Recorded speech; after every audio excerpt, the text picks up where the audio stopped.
Halo guys, ketemu lagi dengan saya di channelku Yedi Jaluhur. Sekarang aku mau masuk pembahasan chapter kedua. Kalau yang chapter pertama itu udah aku upload, kalian bisa cek videonya karena itu menarik sekali guys. Dan kita mulai aja.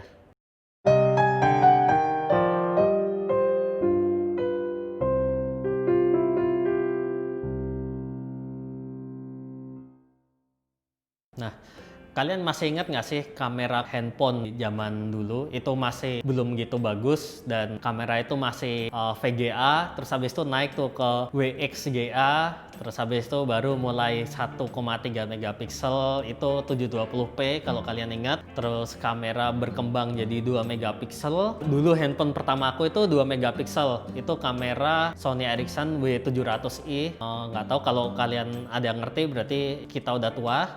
Handphone Walkman yang punya kamera yang ya cukup bagus sih di zamannya. Dan itu handphone yang pertama kali aku belajar fotografi. Aku suka fotografi itu juga karena aku menggunakan handphone itu sih. Terus habis itu muncul tuh handphone yang lebih bagus lagi. Kalau nggak salah waktu itu zaman Nokia N95 itu sempat booming banget. Itu kamera handphone pertama yang memiliki megapikselnya itu 5 dan itu mahal banget guys. Aku ingat banget dulu cuman ada satu orang yang ada di kelas aku yang punya dan hasilnya itu keren banget. Ada autofocusnya lagi. Itu udah canggih banget sih. Ya abis itu baru mulai muncul handphone iPhone, terus iPhone 3GS, iPhone 4G, 4GS dan iPhone 5 seterusnya. Sekarang kamera handphone udah bagus-bagus banget sih. Nggak usah iPhone, Android juga udah bagus-bagus, semua bagus. Nah, terus dimulai dari kamera yang cuman beresolusi 2 megapiksel itu, aku mulai mendalamin fotografi dan foto editing sih. Sebenarnya halnya yang mendorong aku bisa mau belajar itu simple karena dulu aku suka fotografi dan dulu waktu aku SMP itu sempet ya kayak narsis gitulah. Kadang-kadang aku cuman foto diri aku sendiri terus aku tempel ke foto artis Jepang kayak gitu dan ganti muka yang gitu-gitulah. Dan ya aku dimulai dari suka itu dulu. Terus habis itu aku mulai mengenal kamera SLR. Itu aku suka banget fotografi karena waktu itu tuh suara shutternya sih kayak keren aja gitu. Setiap aku motret ada suara cekrek-cekrek.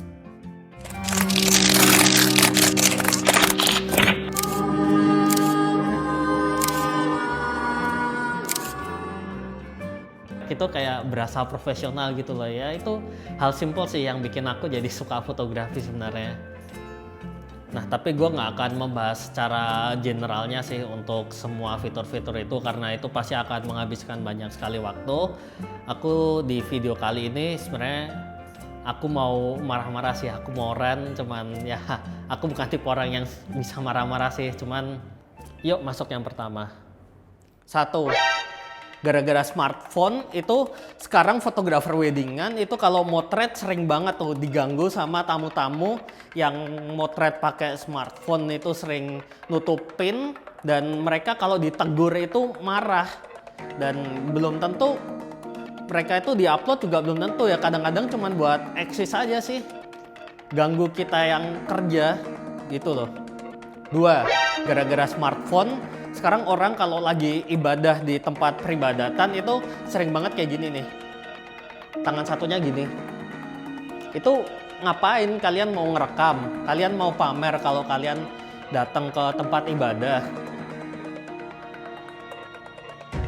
Tiga, gara-gara smartphone sekarang orang kalau lagi ada di konser musik itu kayak gini nih tangannya. Lah kalian tuh lagi ngapain? Lagi ngerekam konser musiknya itu. Udah nggak usah, emang rekaman kalian sebagus apa sih, goyang-goyang, audionya juga jelek. Kasihlah ke orang yang memang dapat job di sana, lagi ngerekam di sana, hargai mereka.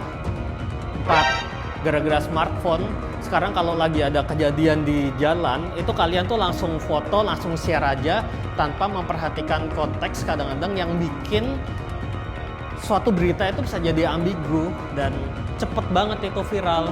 Dan itu kadang mengganggu sih di masyarakat sih. 5, gara-gara smartphone sekarang kadang-kadang hasil foto dari fotografer itu udah nggak ditunggu lagi sih sama orang yang butuh ya, kadang-kadang mereka udah puas foto pakai handphone sendiri dan ya sudah. 6. Gara-gara smartphone sekarang banyak foto-foto di grup-grup fotografi itu yang isinya gue nggak mau ngomong kotor, tapi ya mau gimana lagi, disaring lah. Kalau kalian mau upload itu ya sesuai konteksnya lah, jangan asal foto di-upload. Kasihlah story di balik foto kalian mungkin mau minta saran apapun itu bebas, yang penting kalian jangan asal upload. Apalagi kalau yang uploadnya itu cuman foto cewek seksi ya banyak like, kalian seneng, buat apa itu, kalian nggak belajar apapun. 7. Gara-gara smartphone sekarang semua editan orang menjadi sama, karakteristiknya hilang, orang ngikutin sesuatu yang lagi viral aja. 8. Gara-gara smartphone sekarang gue bingung kalau mau motret, mau landscape atau portrait. Kalau gue motret landscape diupload di sosial media kecil, mau upload portrait kepotong, mau square tapi estetiknya kurang, gimana ya. 9. Gara-gara smartphone sekarang semua orang maunya instan. Banyak orang yang di sosial media itu uploadnya tuh sekarang pakai filter semua, sama fake semua gitu. Nggak cocok ya kayaknya gue ngeran kayak gitu sih. Tapi ya nggak semua yang dihasilkan smartphone itu jelek sih guys. Banyak juga hal positif, dan ya mungkin lebih banyak hal positif yang dihasilkan oleh kamera smartphone sih. Yang pertama, karena kamera smartphone sekarang itu udah bagus-bagus, sekarang kalian udah nggak perlu beli kamera yang mahal-mahal lagi buat hasilin foto yang bagus. Rata-rata sekarang semua smartphone di kamera itu udah bagus kok. Apalagi kalau smartphone kalian yang mahal ya, udah pasti itu bagus banget, canggih banget. 2. Karena smartphone sekarang udah canggih-canggih, kalian udah nggak perlu belajar edit-edit susah lagi yang membutuhkan waktu banyak itu sih. Kalian tinggal install aplikasi yang ada di App Store atau Google Store, kalian tinggal satu klik, hasilnya udah bagus, tinggal di-share deh. 3. Gara-gara smartphone sekarang belajar video itu gampang, ngedit video itu gampang. Gua aja sekarang ngelihat kalau kayak aplikasi kayak TikTok gitulah, editan-editan foto yang dihasilkan dari TikTok itu menurut aku keren banget sih, dan aku sendiri nggak habis pikir. Mungkin kalau aku suruh ngedit manual video-video yang ada di TikTok itu, gue butuh skill yang tinggi, butuh belajar efek-efek, itu butuh waktu lama sih. Sekarang lebih instan, lebih cepat. 4. Karena smartphone sekarang banyak sekali terbuka lowongan pekerjaan, banyak sekali kalian bisa menjadi entrepreneur, bisa menjadi YouTuber, bisa menjadi vlogger, bisa menjadi influencer, apapun lah yang ada di sosial media. Smartphone itu memudahkan kalian untuk menjadikan semua itu mewujudkan mimpi kalian. 5. Karena smartphone sekarang udah canggih-canggih, kalian nggak perlu beli kamera profesional yang mahal ya, kalau itu memang kalian nggak perlu sampai ke sana. Apalagi kalau kalian beli kamera yang profesional, kalian masih butuh komputer lagi buat ngedit. Dan kalau kalian pakai smartphone, potret di situ, ngedit di situ, share di situ, itu cepet banget guys. 6. Karena smartphone sekarang industri foto dan video itu makin dinikmati oleh banyak orang, dan dari segi industri pun itu hal yang baik, karena dengan adanya persaingan itu mereka makin berlomba-lomba untuk membuat kamera yang lebih bagus lagi, research development yang lebih lagi, dan ya itu baik sih untuk overall industrinya. 7. Karena smartphone sekarang kehidupan kita dipermudah. Kalau kita lagi mau photoshoot, koordinasinya lebih gampang, lebih cepat. Mau ada revisi-revisi juga lebih cepat, klien bisa langsung lihat hasilnya. Dan kalau kita yang sering event pun, setelah kita foto bisa langsung dikasih ke klien kita, mereka happy, ya everybody happy. Ya, tapi terlepas dari semua hal tadi itu, ada satu concern sih buat aku, yaitu hilangnya apa yang dinamakan oleh gatekeeper. Itu mungkin aku bisa bahasakan sebagai kurator kali ya. Kurator kalau dalam dunia publishing itu kan, dulu foto sebelum dipublish ke masyarakat itu kan udah melalui editor, udah melalui publisher juga. Jadi kualitas foto itu bisa terjaga sih. Kalau sekarang kan karena udah nggak ada yang seperti itu, semua orang bisa share apapun yang mereka suka.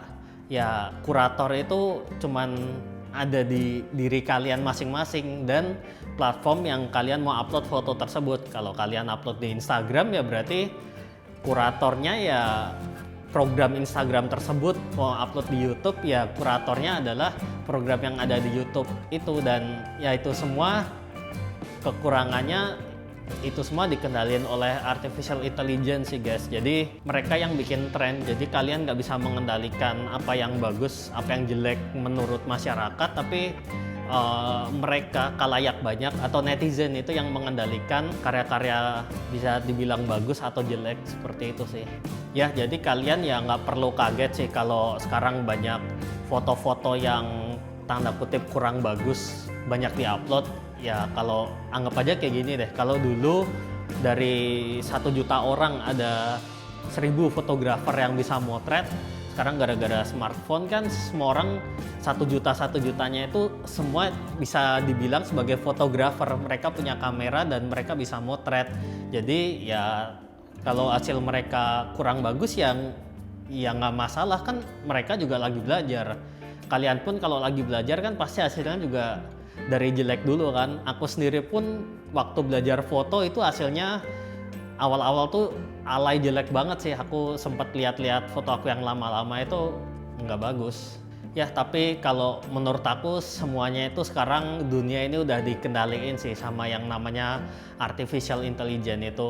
Mereka itu menciptakan tren yang nggak bisa dilawan, karena tren itu semua orang jadi mengikuti tren tersebut kan. Kalau kita nggak ngikutin tren tersebut, kita kekeh sama style kita, ya mau nggak mau lama-lama akan tertinggal. Atau ya mungkin nggak akan tertinggal sepenuhnya tertinggal sih, tapi market kalian itu akan mengecil, niche market kayak gitu sih. Terus AI itu yang menilai karya kalian bagus atau jelek. Ya kalau Instagram menentukan foto kalian muncul di Explore, ya otomatis foto kalian banyak mendapat like, komen, dan dinilai tanda kutip bagus oleh platform tersebut. Kalau foto kalian sebagus apapun, secanggih apapun, terus kalian upload tapi nggak direkomend sama Instagram atau YouTube, ya mungkin video ini juga belum tentu direkomend sih sebagus-bagusnya video ini oleh YouTube. Gua siapa sih? Kayak gitu. Ya sebagus-bagusnya karya kalian nggak akan mendapatkan pujian, atau ya dilirik orang aja belum tentu guys, kayak gitu sih. Ujung-ujungnya kalau kita berpikir lebih jauh lagi, AI yang akan menentukan tujuan hidup kita, menentukan karya kita seperti apa. Ya mungkin secara nggak sadar kita udah dikendaliin oleh robot-robot itu sih. Gimana? Seperti dulu ada salah satu fotografer jurnalis senior Kompas yang pernah bilang ke aku kalau sekarang semua orang itu adalah fotografer, karena semua orang sudah memegang smartphone, mereka bebas memotret apapun, dan semua orang yang memotret ya namanya fotografer. Kalau bahasa Indonesianya ya cuman tukang foto aja sih. Ya tapi dari semuanya itu masih ada harapan, masih banyak harapan, dan ya masih lebih banyak sekali hal-hal positif yang ditimbulkan dari perkembangan teknologi smartphone dan artificial intelligence ini sih. Karena itu jadi sekarang berkembang ada yang namanya computational photography, yang next video aku akan membahas tentang hal itu. Terus banyak sekali lapangan pekerjaan yang terbuka seperti tadi yang aku udah bilang. Terus semua orang dipermudah. Ya, tinggal batasnya itu adalah imajinasi sih. Karya kalian, apa yang membuat kalian unik itu adalah batas sebuah karya itu sendiri. Jadi kalian tetap harus mengeksplor fotografi. Kalian harus lebih banyak lagi sih untuk mempelajari fotografi, karena kamera handphone sekarang udah canggih-canggih dan mendekati kamera kayak mirrorless seperti itu, dan fiturnya itu makin banyak, nggak kayak dulu lagi juga sih yang tinggal jepret dan hasilnya udah keluar. Sekarang ada kalian harus ngefokusin dulu, kalian harus ngeterangin, gelapin, terkadang ya hal itu masih dibutuhkan. Dan ya dengan kalian belajar fotografi lebih lagi, hasil kalian dengan menggunakan smartphone itu juga bisa lebih maksimal sih. Kalau kalian mau lebih serius, ya kalian belilah kamera mirrorless atau SLR, nggak perlu yang mahal-mahal. Belajar dari manual, belajar basicnya seperti apa, sehingga kalian bisa memanfaatkan kamera smartphone yang kalian punya itu untuk menghasilkan sesuatu yang lebih bagus lagi. Jadi gimana untuk part 2 ini? Kalau kalian suka, kalian bisa like video ini, nggak suka bisa dislike. Dan no hard feeling, semua yang aku katain tadi itu aku cuman ya ungkapin lah perasaan aku. Semua gara-gara smartphone itu apa hal buruk yang ditimbulkan, hal bagus yang ditimbulkan. Dan yang penting kalian tetap berkarya. Share, komen, dan subscribe channel aku. Terus nyalain juga loncengnya supaya next time kalian bisa mendapatkan notifikasi untuk video part 3 ini. Oke? Jadi sekian dulu, dadah.